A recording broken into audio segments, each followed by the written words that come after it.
and welcome to Living Her Legacy, a podcast that celebrates and serves mamas who are living their best life after starting their families. I'm your host, Jill Sutton. Thank you for bearing with me. I have lost my voice in the summer cold season, apparently.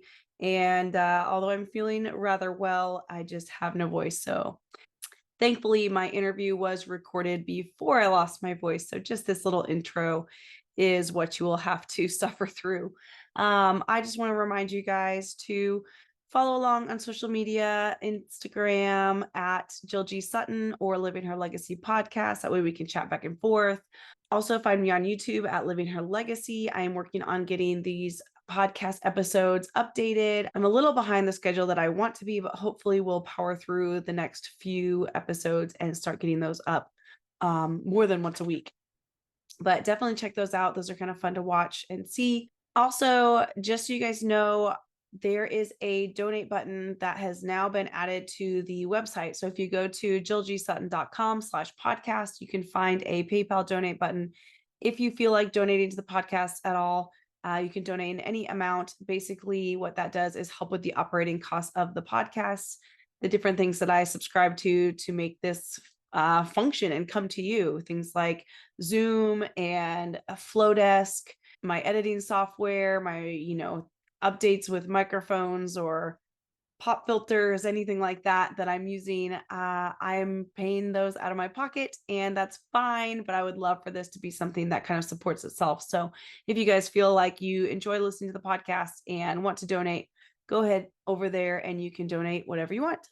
Also, 10% of whatever you donate is going out to charity and foundations. So this quarter, the foundation that I've chosen to donate to is the Palmetto Women's Center. It's a local charity here that helps newly pregnant women, just kind of giving them a lot of choices, free ultrasounds, and a lot of free resources in the community to help them basically feel the best equipped to continue taking care of their baby, and obviously giving them options for alternatives, but hoping to support them through the process. So Palmetto Women's Center, there's a link in the description below if you want to check them out.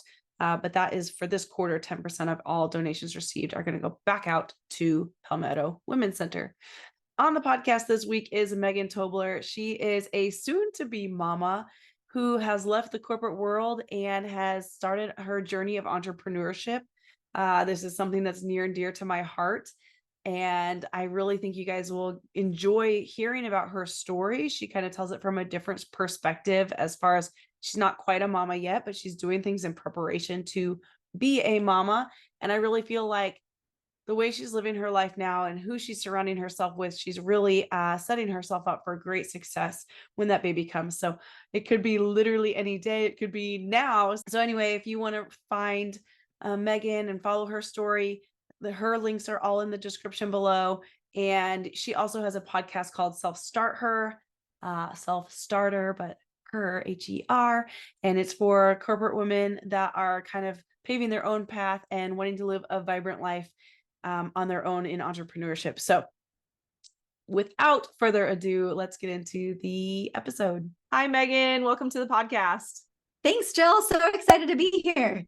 I am really excited to have you. I love that we've kind of gone on the same journey as far as podcasting, which is kind of exciting. It really is crazy. I think that you and I mean, your name came into my life about September of 2022. And it's just kind of a full circle moment that I'm actually able to put a face to the name today. So I'm really excited to be able to connect with you and really kind of share our journeys together. Yeah, thank you so much. That means a lot. I would love if you wanted to just introduce yourself, maybe say a little bit about yourself, where you're from, and maybe what you do now. Yeah, I'm actually on the completely opposite side of the country from you. I'm over in California, born and raised Southern California girl. You wouldn't know it though by looking at my pale skin that sunburns really easily. So definitely not California surfer girl. But I am someone who is actually a soon to be mom. I know you have a lot of mamas on your podcast, and everything that I've done up until this point, I didn't realize it, but it was in anticipation for the day where I could actually call myself mom. I am someone who is extremely driven and really wanted to chase success, but my definition of success has changed over the years as I've really prepared myself to enter this new stage of motherhood that's about to come up here in just a few weeks. So I am someone that spent over 10 years in the corporate world and actually experienced a layoff earlier this year. And I was pregnant. So now my entire journey has shifted a little bit. And I am now calling myself an entrepreneur. So I'm sure we'll dive a little bit more into that today, but that's just a little bit of a high level of kind of who I am and where I'm at these days. First of all, congratulations on your pregnancy. That is so exciting. Thank you so much. We're really excited. I'm actually from the West Coast originally. Well, not even really originally, but I did grow up most of my life in Oregon. So not too Oh, no far way. from I didn't you. know Yeah. that. Yeah. I've been kind of all A over, little but bit further here, north. yeah, a little bit further north and settled here in the Charlotte area. So so we also share something in common as far as being laid off during pregnancy. The really kind of what opened the doors to this for me as well was during the pandemic being laid off at 22 weeks pregnant, I think. So with my second, and scary times. Can you talk us through just kind of like your immediate feelings and what you did maybe to kind of cope with that? Oh gosh, first of all, I'm so sorry that you've experienced that during the pandemic with your second child. I mean, I personally, as you've mentioned, I experienced that, and it's definitely one of those feelings that you really hope no one else has to go through. But what I've learned is that there is something on the other side of it, and clearly there was for you too. But just like you, I actually experienced a layoff during the pandemic as well. So this is my second layoff within just 3 years. I chose this last company that I was with because I did think that it was more secure and that it had longevity, and I could Mm. really see myself there for a long time. And I come from the corporate sales background and I was their top performer. So I never in my wildest dreams thought that I would be a part of this massive layoff. And what happened was they decided to completely eliminate the entire sales team, which I had never heard of that in my life before, of getting rid of a sales team. I knew that the writing was on the wall, that things were happening in the company, but I thought that my position was secure. And I think that was a really big learning in my life, that nothing is secure and to really just always be prepared for whatever is going to come your way. And it also happened after I had just told them that I was pregnant. So I was also kind of woken up to the fact that there's really no job security, and for women that were in yours and my position. I thought that there were some protections in place, but clearly not. But anyways, I got the call, or I got the email in the morning saying that layoffs were going to happen, and if you get one of two emails, that you're either here or Mm. you're not here. And I got the email that I wasn't there, and then I had to wait for a couple hours to be terminated. So you're just sitting there, your heart's palpitating really fast, and you're just sweating. You're thinking, "Oh my gosh, what am I going to do? Who's going to Mhm. hire me because I'm pregnant? I just, what about my benefits?" So on and so forth. But I also had to look at the positive in the situation. And the positive was that I knew that I wanted more for my life. I knew that I wasn't meant to be able to stay in this job. And I felt like this was the universe's way of kind of giving me that little nudge that I needed in order to take the leap and do something of my own. And if it wasn't for that opportunity, for that specific situation, I don't know if I would be where I am today. So I actually have to thank the company in some odd way for giving me that little nudge that I needed to be able to propel me forward. I 100% agree with that. I really feel like you get comfortable with doing something that you know. And even if you know, like deep down inside, like this isn't what I want 100% for my life. Like this isn't, I want something more. But how do you break free from that unless sometimes, like you said, God, the universe, the higher power, like kind of takes it from you and kind of pushes you to do something that's a little bit scary, but is more in line with what you want. Absolutely. I don't know about you, but I was definitely living a very cushy lifestyle. I was making great money being in sales. I had benefits. I had the 401k. I had the Mhm. whole thing. And that's really hard to walk away from. I called it the golden handcuffs.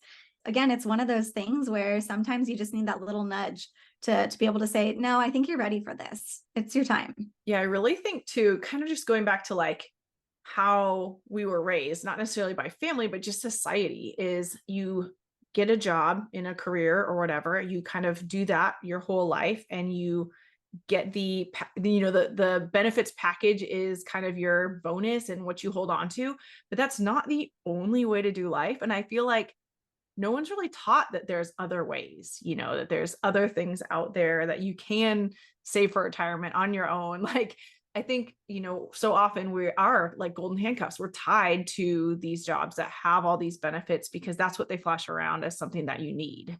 I completely agree. And I think obviously I adore school teachers and everything, but I think that there's a little bit of a disservice that the education system does for us just in general, because they don't really teach us. They teach us how to pass a test, but they don't teach us really how to live and really the possibilities of really what's out there. And especially with technology changing so quickly, I mean, it's almost impossible to keep up with all of the different opportunities that are out there and available to us today. But growing up, I thought that you pretty much were kind of the teacher, the lawyer, the doctor.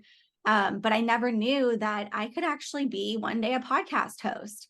I had no idea that I could actually be an entrepreneur and run my own business. But again, they don't teach you the skill sets that are needed to be able to get to this point. Instead, it's again like how to pass that test, how to get into college, and then you're released. And now what? Yeah, I think another thing that you said too was with one of the fears of being let go was losing those benefits for pregnancy. And I think you did mention maybe in the intake form that you applied to multiple jobs afterwards to try to see like what can fill this void. I know for me, I did the same thing and found that, and we could go down a whole rabbit hole on women's health benefits and how lacking they are in the United States. But what was really hard for me was I could get a new position, but most of them had a 90-day probation period on the insurance. And then I had to start fresh with my putting into short-term, long-term disability. And I didn't have that anymore to, give me any leave at all. If you think about, our leave is already so minimal, even in a corporate role. There are some companies that are trying to do better. But for the most part, 12 weeks is what we get. And that's if you're lucky sometimes. So what did you kind of do, or what are you thinking about now, or what's kind of going on in your mind as far as all of that? Oh goodness, there's so much to talk about for that one. And you were spot on. When I got laid off, I went into a moment of panic because I'm thinking, oh gosh, I have not built up my business to a point where I'm financially ready to take that risk. And part of the benefit of being at the company that I was at was that we did have this really large built-in community of support on LinkedIn. So I was very active within the LinkedIn community, and people got word that I was available and they were frankly trying to swoop me up. And within 2 weeks, I had 40 different interviews, at minimum 30 minutes to an hour in length. And so for the first 2 weeks, I didn't even have time to process what had just happened to me, because it was one of those things where I just immediately went into interview mode, where it was back to back to back all day, every day. And it was really overwhelming. And I didn't have the opportunity to really think about, okay, what do I want next for this next chapter in my life? And what was happening is, I mean, I came from the startup corporate world. And a lot of these companies, like you said, if you're lucky, you get 12 weeks maternity leave, if you're lucky. And what I was finding was that a lot of these companies, they did have a maternity leave, but you had to be there at minimum 6 months to a year in order to qualify, or you take that leave unpaid. Also, I didn't mention when I got laid off of my job, that also disqualified me for FMLA, which basically would provide me some sort of compensation while I'm on maternity leave, whether or not the company was able to allow me to have that maternity leave benefit at all. So it was one of those things where when I was interviewing, the maternity leave was really important to me. And what I found again was that it was non-existent. And I was really, it's a really unfortunate position to be in too, because I was having these conversations with companies and I was forced to figure out, do I tell them I'm pregnant or do I not? And I'm a very open and transparent person. And I wanted to tell them that I was pregnant because I thought that they needed to know that. But actually telling them that you're pregnant, I hate to say this, but it was actually detrimental, because while they cannot disqualify you for being pregnant, they can find other ways to be able to squeeze you out of the process. And I don't blame them. I mean, I know being in sales, I was going to be gone for the last quarter of the year, where typically that's the highest revenue producing months of the year. And if you're going to hire someone, why would they hire someone that's not going to be there? So I understood. And it really forced me to take a step back and say, you know what? Why am I working so hard to fit inside of this box for someone else when I am really being called for something more? If I don't do this now, then when am I going to do it? So I had a conversation with my husband, and we sat down and we really dove into the finances. What would it take from a monthly standpoint for us to be able to be comfortable? And then also the cost of childcare and daycare for our upcoming child. And boy, that was really eye-opening, I will tell you. I mean, as you know, with 2 daughters. And we just decided that now was the time for me to get started. So here I am.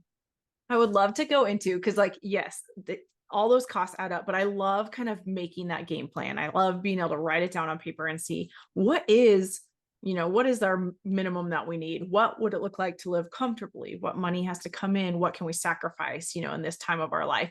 And I also think like all of this stuff is just phases of our life, like we kind of, I don't know, I tend to think like in eternity, like this is how it's going to be forever. And you kind of make things bigger than they seem, but really it could just be for a set time. And you don't know, I think, especially when you get into entrepreneurship, the sky's the limit.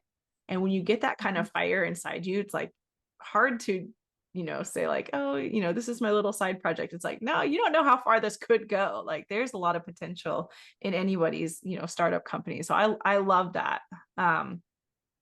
What would it look like now, that you kind of started into your own thing, and we'll get into that in a minute, but like when baby comes, what is your ideal? Like, what is something that you would just love to have your life look like?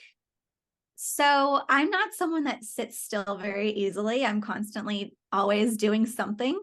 And I fully believe that motherhood is probably one of the hardest things that you can ever do. I mean, all of my stay-at-home mamas out there, huge shout out to you, because I know that it takes a lot of time and patience, and you're just like the best humans that are ever out there. But I do want to be able to also financially contribute to my family situation, because living in California is extremely expensive. And I know that I also want to be present for my future son. And so it was one of those things where well, let me back up a little bit. When I was working in corporate prior to the pandemic, I was commuting up to 3 hours each way to and from work. And I knew that that was not a sustainable way of life, especially if I was going to enter into motherhood. And so work-life balance, or integration, I should say, because I know that term balance is no longer really a thing, was really important to me. So for me, I really want something where I'm able to make my own hours, to be able to work part-time, but generate a full-time income, and really feel like I'm providing in a kind of a full circle way for my family here, both emotionally and financially. And also, like I said, being able to be present, because I think that was something that in my past life I would not have been able to do. And that was something that is really important to me, is to be able to really be present in my child's life. I love that phrase. I've heard a lot of people, hate the term work-life balance, but that work-life integration kind of makes more sense anyway, because you can't really separate, especially with all the people that are working from home, or you are an entrepreneur, you own your own business. I mean, that is your life. I had someone on very early on the podcast that is a travel agent, and she's like, no, my sons like help me with travel agency. Like, it's not like I do this and they do, it's like, no, it's kind of like a family business, because she does work around the clock, like with that type of position. She knows she's going to be up early making reservations, or she's going to be on the phone late fixing an airline, a canceled flight or something like that. So I do kind of like that idea of the work-life integration. Yeah, but I would say the only thing with that is that it's important for us as entrepreneurs, if we are building something like this, to be able to also set boundaries for ourselves, because it could be really easy for us to burn the candle at both ends, and that's not healthy either. So there's definitely this compromise where maybe, I mean, I haven't figured this out yet because my son's going to be born in just 2 months from now. So I have no idea what life is really going to look like. But the way that I imagine it is I'm being very intentional with the time that I do have. So being able to maybe my mom can come a couple of days a week to be able to help for a few hours while I can batch record some podcast interviews. Who knows what that may be, but just really being intentional with the time that I do have and making sure, like I said, like those boundaries are set. Otherwise, we can let one part of our life really just control us and really consume us. Yeah, I'm someone who I find a lot of like my value in being productive. I'm kind of the same thing. I'm always going to be doing, I'm always probably going to be working in some capacity to bring in income, and just, I find fulfillment in that. But there is a line that I cross often, because even on the weekends, I feel like I need to be doing something. I need to be doing something. And sometimes it's sitting and saying, playing with the kids is doing something, like just not doing anything, like put the phone away, put, the laptop down, and just sitting and playing. And like, it sounds silly to have to say that, but like for someone who is driven, or someone who has like worked their whole life, like that sometimes is a hard concept to get as an adult, is just like, let it go and playing. And that is investing in your kids. How did you get to that point yourself to be able to recognize that sometimes being present with your kids and playing with them is in fact doing something? Yeah. So I myself have gone on a personal therapy journey. So I have done therapy just one-on-one with a therapist for, I think it was probably like 8 months. And then my husband and I started going to a couples counseling for just maintenance stuff. We've been married 9 years now and 2 kids, and life has changed so much since we first met. And I think a lot of it was just being okay with the fact that we were changing and we had different values. And I think especially when you become a mom, like life changes a lot. You learn like, this was so important to me, this is not important to me anymore. And I think to be able to see that in your spouse or in your significant other, and like celebrate that change, sometimes is hard. So I think that's really helped us. But then we're both that type of person. We are both a driven, productive person. I am a little bit more like of the mindset of, we can be productive in many ways. He's very much a blood, sweat, and tears kind of guy. Like, he's going to work harder. He's going to put his nose to the grindstone. He's a hands-on, he's a country boy. Like, that's all he knows. It's like, I'll work harder, and that's how it'll be. And I'm kind of on this real like discovery of what's out there. Just like you said, you can't even keep up with how many positions or jobs there are available now, because like, I don't even know what some of them are. Like, I'll see them on, the job thing. I'm like, I don't even know what that is. Like, but there's, they're popping up everywhere. And I find that like my mindset now has been, there are multiple ways to be productive, and I'm learning that. And I really think therapy has been super helpful in eye-opening to seeing my flaws, as well as, forgiving his flaws, because those aren't mine to change, but, just working together with those. And I think that's something that we both are trying to work through in our own way, as far as putting aside the productivity and just being able to be present with the kids. I love that, because I think especially as humans, we're meant to grow.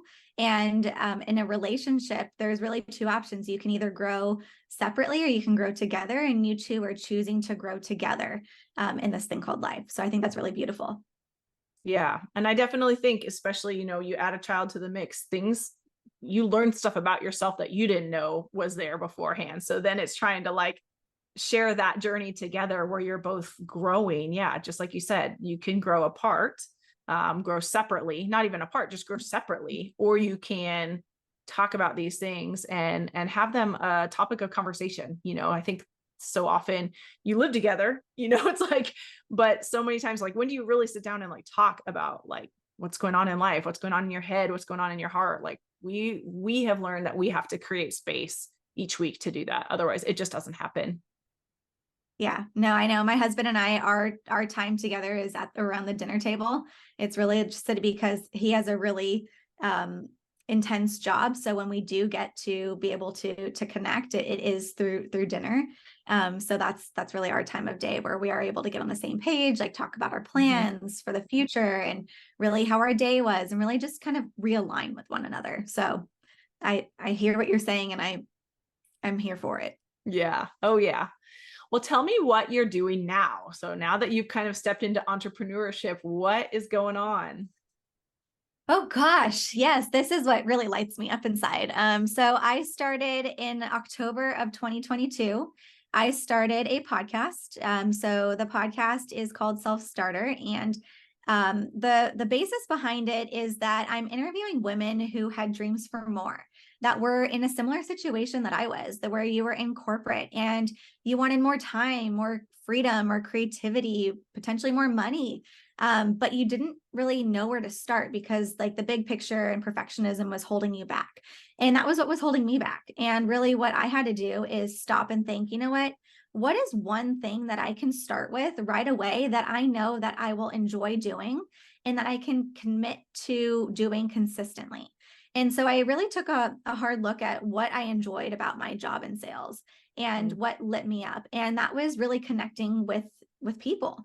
It was helping them figure out solutions to their problems. It was learning about their stories. So kind of going back to what we were talking about earlier, not knowing potentially all the different roles that were out there, I stumbled upon podcasting and I was thinking, wow, this is perfect because it allows me to be able to connect with other humans. It allows me to be able to learn about their stories, and it allows me to be able to help people. So it started out as a little bit of a selfish standpoint because I wanted to learn from other women.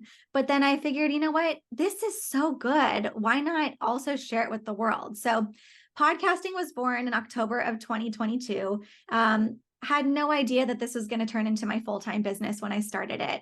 But flash forward into January of this year, I was just having so much fun. And I hired a business coach thinking, okay, how can I take this to the next level? Because I'm all about just taking that first step and then the next one, because you can't have it all figured out overnight. I mean, if someone does, please tell me how you're doing it, because I haven't figured that out yet. Yeah. But I hired a business coach, and she and I set a goal that I was going to be out of corporate within 6 months working together. And then joke's on me because I found out that I was pregnant, which, I mean, this wasn't a surprise, but also something that I didn't think would happen so quickly. And I decided that I would stay within the corporate setting just a little bit longer, just to be able to collect those maternity leave benefits. But again, joke's on me because you have to be very careful with what you put out there. And I was laid off. So in April of this year, I decided to go all in on Self StartHER.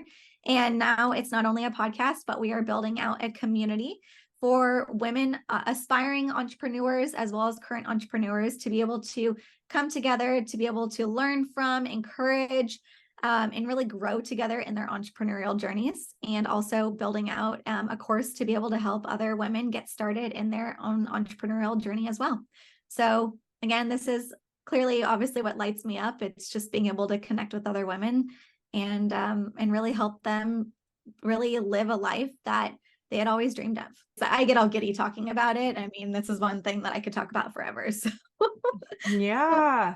So you said you're building out a community. Where is this community located? Is it on Facebook? Is it LinkedIn? Where can we find this community? It's still in the building phases. Because I do have a podcast, a course, and we'll have a community. I'm looking into Kajabi right now. So right now there's currently a wait list for women to be able to sign up for this community, just to be able to get the reaction from other people, to see kind of the interest level. And also there's an incentive to join earlier, just because it is a reduced fee, and that will be locked in for the lifetime of their membership. So I'm personally really excited because I'm taking a little bit of a different twist to this.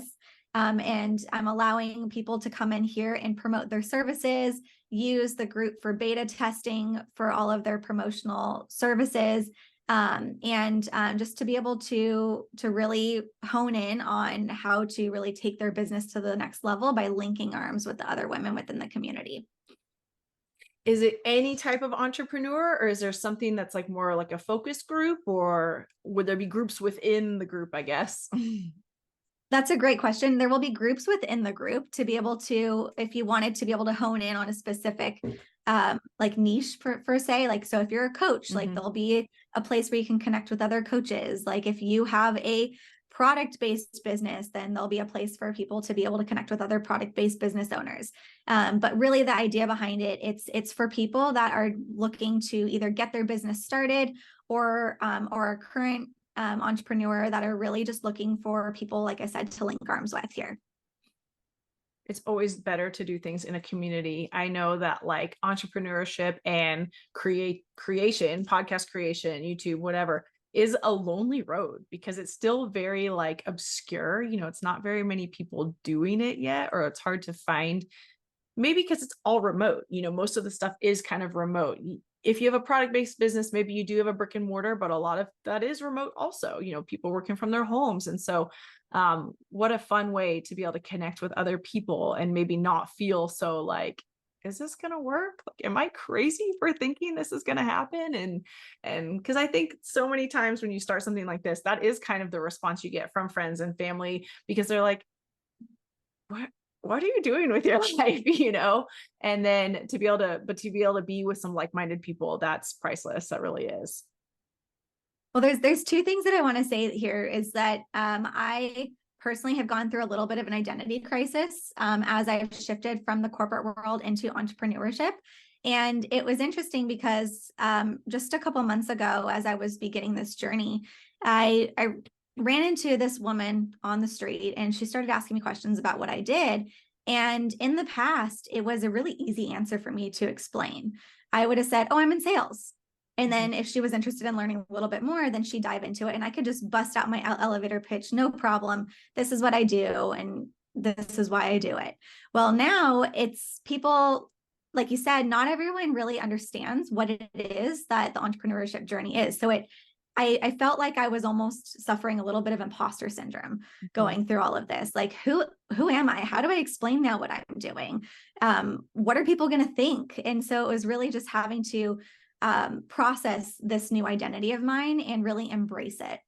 And then the second part that you were talking about is the community part. And with the podcast like you, like I've been able to connect with so many women that, yes, entrepreneurship can be lonely, but I've actually found that I've really broadened my network here by being able to open myself up and connect with other women through community and through the podcasting world, that I have felt so fulfilled being able to connect with just like-minded women like yourself, because we all are kind of on this same similar path. While we might have different goals, we're all kind of experiencing the same things at the same time. So it's been a really fun way to be able to not feel so alone, and to really continue to inspire people every single day, because entrepreneurship can be hard, and it can be lonely. But if we make the decision to link arms with these other women, then it doesn't have to be.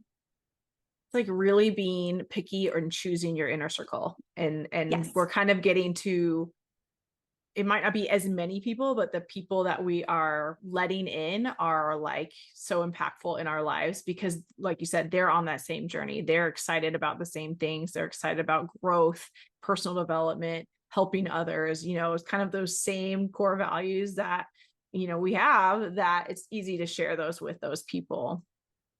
Completely. And I found that, I mean, the people, my personal circle within my friends group and things like that, they're all super supportive. But like you said, like not everyone can really relate to what you're going through. So to be able to find people that are going through similar things, that's really kind of what keeps you going when the times do get a little bit tough. Yeah, I definitely think too, just to touch on your identity crisis, I did the same exact thing. And still struggle with what to say, especially because I am still in a corporate role or 9 to 5 role and doing all this on the side. So when I do meet somebody, it's like, what do you do? I'm like, oh, what part do you want to know? Because I do a lot of things right now. I'm wearing a lot of hats, but what do I want to do? Or, what would I love to be? My goal in the future would, be that self-sufficient entrepreneur creating things that I love and has a positive impact on other people. Well, you are doing it. Oh, you're Oh, doing it thanks. already. Yes. Thank you so much. That's exciting. It's really exciting to see, what's come of kind of like a dream almost like, and it's not even something like, just like you said, podcasting kind of fell into my lap. It wasn't something that like I knew I wanted to be a podcaster. I was like, no, I didn't have that thought. I just knew I wanted something bigger. I wanted something more. And I think you kind of felt that too in corporate roles. Like I'm good at what I do. In my current job, I was a physical therapist. I was good at it. I had 10 years in the career, and that's a respectable job when someone asks you what you do. Oh, I'm a physical therapist. They're like, oh yeah, my mom had therapy. They go into all the stories and they relate to you. But when you're saying like, I'm a podcast host or I'm a content creator, they're like, what does that even mean? So I do see that with the kind of identity crisis and trying to get over that imposter syndrome. But I really feel like if it's in you, it's for you. If you have that desire, it's for you. I completely agree. The voice is there for a reason. And a lot of us will just push it to the side because it might not be kind of like the traditional or safe path to go on. But what I like about what you're doing and what I would have done, I would have continued to do if I wasn't forced out of the situation, is being able to have that full-time income coming in while also starting the business like you have, because what it allows you to do is it reduces the amount of pressure from a financial perspective that is on your plate. And it also allows you to take the money that you are making within your PT business and reinvest it into your passion project. Mm-hmm. So that way it can help accelerate this even more quickly. And you don't have to really worry about, okay, how am I going to keep the electricity on this month? Yeah, I do feel like it might have been in Kathy Heller's class. Someone did mention like my 9 to 5 is funding my passion project. Mm-hmm. And I use that quote all the time because it's true. Like it takes that desperation out of creating. And I feel like sometimes that position of desperation like really dampens that creative spirit. It's hard to create when you're like forced to, I need to make this deadline. I need to make this money. I need to, bring in this income. It's hard. Yeah. And I know Kathy Heller is all about like creating that like abundance mindset. And I think that it's really important to your point, like it's hard to create from a place of lack. Instead, we really have to create from a place of abundance, like, and really just believe that it's already happened, and we're just kind of making it happen along the way. Well, I ask everyone this question, so I've got to ask you, what does it mean to you to be living in your legacy? Oh goodness, that's such a good question. And I should have seen this one coming. I think that this is not a very like simple question to answer, because I think there's a lot of different ways to be able to take this. I think that for me, living in my legacy means really leaving the world a little bit better than how I found it. It's being able to make an impact on the world, even if it's just for one person. Like if I can impact one person, then I feel like I have really done good in this world. Like that lights me up, knowing that I could have helped at least one person. I think it's going after my dreams and really living my truth. Making sure that, to our point, what we were talking about earlier, it's making sure that if you're feeling called towards something, like you're really listening to it and you're exploring that. And then I think it's also setting an example for my son and potential future other children, and showing them what's possible if you just decide to go after your dreams. And I think that for me, that's that's what living in my legacy means to me. Excellent. Yeah, I really think showing, living for yourself and fulfilling your needs is something that is hard as a mom because we want to do everything for everybody else, but really like keeping that in the forefront, because what that does is creates a beautiful picture for your kids to see that mom's important. She's taking care of herself. She's giving herself time, grace, and she's trying things. She's going out on a limb. She's not afraid to fail. Maybe we are afraid, but we push through it anyway. And I think those are the things that kids need to see. Kids need to see in us, things that maybe we didn't see. We didn't see the scary parts, the job changes, because it wasn't a big part of our life growing up. But I think that's important for our kids to see now. Yeah, times are really different than when you and I were growing up. People would stay at a job for their entire career, and that was normal. And today people are bouncing around from company to company, changing jobs left and right, just because that's the environment that we're in. And with technology evolving so quickly, there's new opportunities available and more opportunities than ever to be able to start something of our own. And I just really want to be able to show my child that, you know what, no matter what you do, like, I support you and you can do whatever you put your mind to. That's so fun. Oh, that's amazing. I'm so excited for you. Thank you. I'm excited too. A little nervous. I won't lie here. Yeah. I have no idea what to expect. I mean, I've never changed a diaper before, so this will be interesting. So here goes nothing. You will learn quick. I don't think I have a choice at this point. No. No. Oh, it comes in I think the commonality amongst parents this generation is nobody knows what they're doing. We're all just doing our best and trying to learn some new things. And I think that's another thing that is just something new that our generation is doing, is like, what's a better way to go about disciplining a child, or how can I let them learn on their own safely without hovering over them? And there's a lot out there right now. And I feel like at least that the desire to learn and better ourselves is going to only help, the generations that come behind us.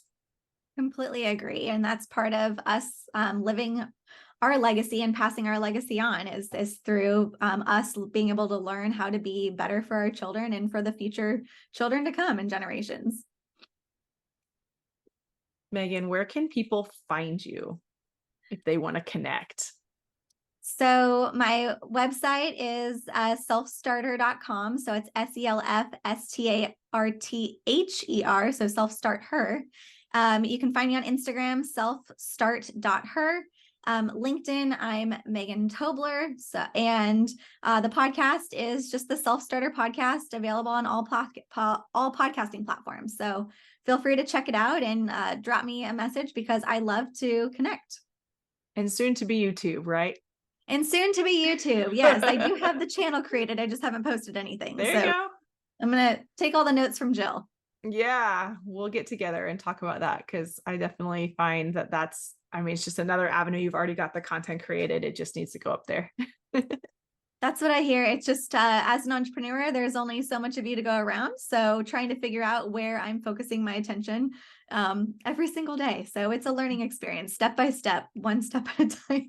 Yeah, I'm with you. I am right there with you. Well, I have thoroughly enjoyed our conversation. Congratulations again. I'm so excited for your coming months, and congratulations on Self Starter. I love it.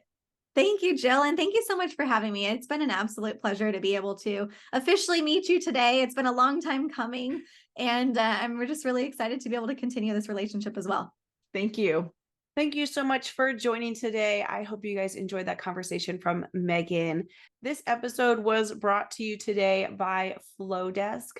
Flowdesk is the service I use for my email list. So hint, hint, if you are not signed up for my email list, go ahead over to jillgsutton.com. You cannot miss the pop-up. It will ask you if you want to join the email list, and I would highly recommend you subscribe. It's just another way that we can communicate. I handwrite all those emails. So you might hear from me once a week, and you might hear from me once every 2 to 3 months. It just depends on what I have time for and create time for. But it's just a fun way to have a conversation.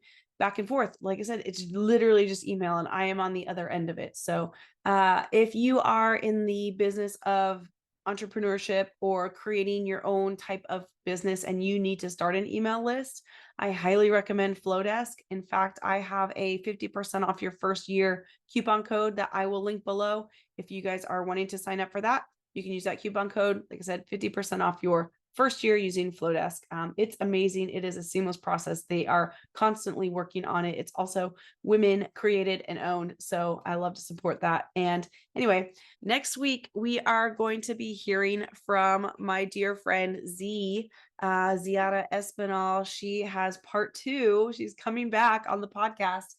After I talked with her last fall, so much has changed in her life. And it's just really funny to see how God works and how what we have in mind for what is our plan for our life is not usually ever what actually happens. And so we just have a really fun conversation getting into that. So stay tuned for next week.